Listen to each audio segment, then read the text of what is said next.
आनंद में और नींद में अंतर है। नींद है तमोगुण का लक्षण। इंद्रियां आनंद में टिक नहीं पाई इसलिए तमोगुण में चली गई।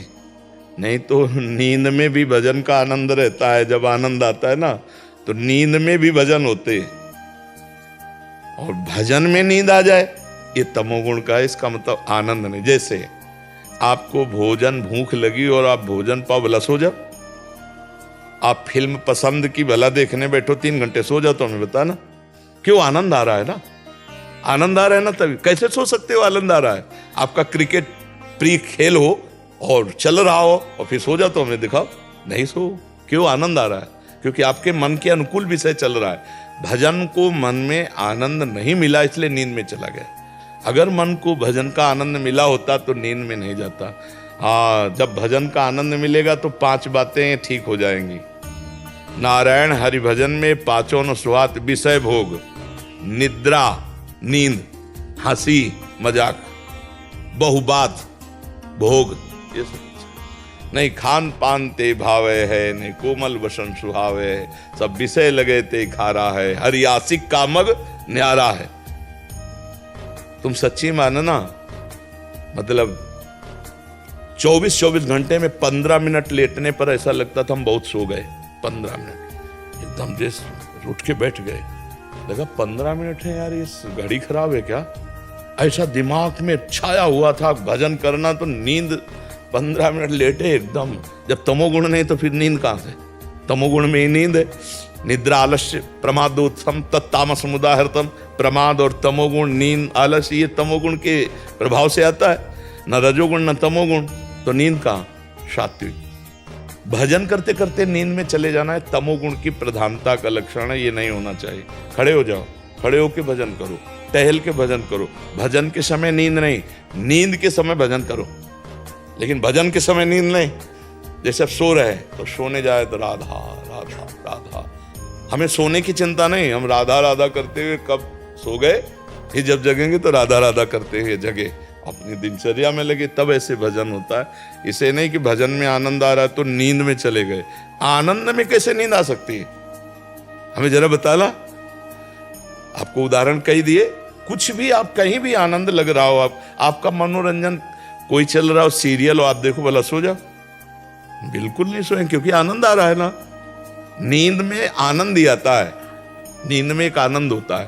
संसार के चिंतन को छोड़ करके 6 घंटे बिल्कुल रहे तो इंद्रियां पुष्ट हो गई, उनको एक आनंद आता है, एक नया जीवन सा मिलता है। 6 घंटे नींद में क्या होता है? संसार का चिंतन नहीं होता। ऐसे ही जिस मनोरंजन को आप देखते होते हैं तो अन्य सब चिंतन भूल जाता है, वो आनंद आता है। और अगर भगवान के चिंतन में सब चिंतन भूल जाए तो परमानंद आ जाए। वही तो हम कर रहे हैं, अपने लोग वही तो कर रहे हैं कि भगवान के चिंतन में इतना तन्मय हो जाओ कि सब चिंतन भूल गया तो परमानंद की बाढ़ आ जाए। अभी क्या होता है? संसार का चिंतन होता है। संसार विषम है। विषम में 2 परिस्थितियां, सुख और दुख, लाभ और हानि, जय और पराजय। तो हम इसी में थपेड़े खा रहे हैं। और भगवान सम है, सम में एक रस परमानंद है। अगर हमारा चित्त भगवान में जुड़ जाए तो हर समय परमानंद बना रहे। जैसे 4-5 घंटे नींद में गए, संसार का चिंतन छूटा, कितना अच्छा लगता है। जब जगते हैं तो कितना फ्रेश महसूस होता है। क्यों? क्योंकि 5 घंटे संसार का चिंतन छूटा। और अगर जागते हुए 5 घंटे संसार का चिंतन छोड़ दो तो तुम योगी हो जाओगे, तुम अखंडानंद परमानंद का भोग करने लगोगे। तो करे यही प्रयास है। जब हम राधा राधा राधा, उसी का चिंतन, उसी को देखना, उसी को सुनना, तो देखो फिर कितनी उन्नति होती है, आंतरिक और बाह्य दोनों। संसार का चिंतन ही हमें क्लेश देता है। देखो, जो संसार के चिंतन में ज्यादा डूबते चले जाते हैं, डिप्रेशन में पहुंच जाते हैं। आप संसार का चिंतन करते रहो तो देखो आपका दिमाग थक जाए। वही राग, वही देर, उसने ऐसा क्यों कहा, उसने, हमने तो उसके साथ ये किया, ये पूरी गणित चलते चलते वो भट्ट हो जाता है और वो डूब जाता है। मतलब बेमतलब बैठे बैठे कुछ नहीं, कोई नहीं, वो डिप्रेशन में पहुंच जाता है। अगर हम नाम जप करेंगे तो अपने को हम बचा सकते हैं। आप गौर से देखना, नींद का सुख क्या है? 6 घंटे संसार का चिंतन छूटना। जब नई नींद लेते ना तो आप देखो हर नस नाड़ी आपकी भारी हो जाती है, थक जाती है। ऐसा लगता है यार सोना चाहिए। क्या सोना है? मतलब संसार का चिंतन 6 घंटे भूलना है, 8 घंटे भूलना है, मुझे संसार भूलना है। व्यसन में क्या होता है? नशे में क्या होता है? बुद्धि मंद हो जाती है, चिंतन लड़खड़ा जाता है, बस इस बात का सुख होता है। उसकी बुद्धि चिंतन रहित हो रही है, चिंतनी शक्ति खत्म हो गई है, इसलिए वो सुख का अनुभव कर रहा है। यहाँ अचल बिहार में जब हम रहते थे तो हितधाम के सामने नाली बहती थी, ये परिक्रमा मार्ग पक्का नहीं था। तो एक जो शराबी तो नाली के साइकिल लिए, तो बार बार ऐसी को, तो हमें पता नहीं था कि शराब पिए। तो उन्होंने कहा क्या भैया, वो नाली को ऐसे देखता और ऐसे फिर बार आगे और आखिरकार लड़खड़ा के नाली में गिरी गया। फिर भी उसे कोई शोक चिंता नहीं है, उसकी जो वाणी निकल रही है वो ऐसी निकल रही जैसे बादशाह की। क्या है? चिंतन खत्म, शुभ अशुभ का चिंतन, संसार का चिंतन, वो लड़खड़ा, चाहे भांग खाए हो। ये जितने नशे हैं ये सब शरीर को एकदम शिथिल करना और बुद्धि का चिंतन हटा देना, बस इसी का आनंद है। और सोचो अगर यही काम आप जागृत अवस्था में भगवान में लगा दो तो बुद्धि पंग हो जाए, तो वही समाधिस्थ महापुरुष कहे जाते हैं, वही योगी कहे जाते हैं, वही भगवान के प्रियजन कहे जाते हैं। देखो ना, एक बिंदु पर अपने चित्त को लगा कर देखो। थोड़ी देर अगर आपको शक्ति ग्रहण करनी तो हम आपको बता, कोई एक बिंदु तय करो, जैसे ऐसे बैठे हैं, कोई एक बिंदु तय करो और उसी में नेत्र लगा दो और बस राधा राधा राधा, आंख खुली हो मुंह बंद।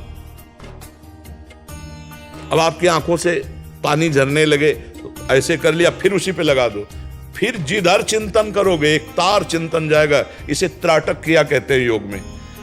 कितने अपने पास साधन है जिससे हम एकाग्रता को समेटकर भगवान के चरणों में चिंतन में लगाएं, अभी आनंद आ जाए। जादू मंत्र टोना और ये जो आते हैं ना वो कैप्सूल जैसे, वो क्या कहते हैं उनको, जंतुर, इनसे काम नहीं बनने वाला। तुमको हाँ ज्ञान विज्ञान संपन्न होना पड़ेगा। ये सब छूछा, ये सब नाटकबाजी से नहीं निकलना। जैसे नाम जब भी चल रहा हो, चिंतन भी दूसरे आ रहे हो, तो क्या मन के दो विभाग हो जाते? हाँ, मन के दो विभाग हैं ही। जैसे बुद्धि को दो विभाग है ना, रावण से विभीषण जी कह रहे हैं, कुमति सुमति सबके उरराही नाथ निगामपुर। हाँ, जहाँ सुमति तहाँ संपत्ति नाना, जहाँ कुमति तहाँ मतलब सुमति और कुमति जैसे होती है। हाँ, ऐसे ही सुमन और कुमन होता है। सुंदर जो मन होता है वो आपको अच्छी सलाह देगा, और कुमन जो कुमार्गगामी मन होता है वो उसी समय गलत सलाह देगा। उसी समय जैसे आपसे कह रहा है ये भोग लो बहुत अच्छा है, तो अंदर से आएगा नहीं यार फंस जाओगे बहुत गलत है। उसी में दो विभाग है।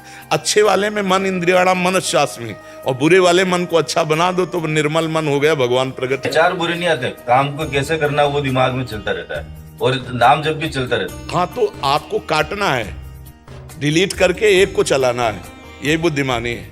उसे रोकना होगा। हमें इसीलिए कहते हैं जैसे नाम जप करो तो नाम के अक्षरों का ध्यान करो, इसे डबल फंसाना होगा। ये डबल पटरी पे दौड़ता है, राग द्वेष पे दौड़ता है, तो इसे फंसाना होगा। राधा, अब अंदर से उच्चारण कर रहे हैं राधा, सामने लिखा है राधा, हम पढ़ रहे हैं, देख रहे हैं, सुन। अब इसको भागने का अवसर नहीं मिलेगा तो ज्यादा देर इसमें टिकेगा नहीं। देखना आप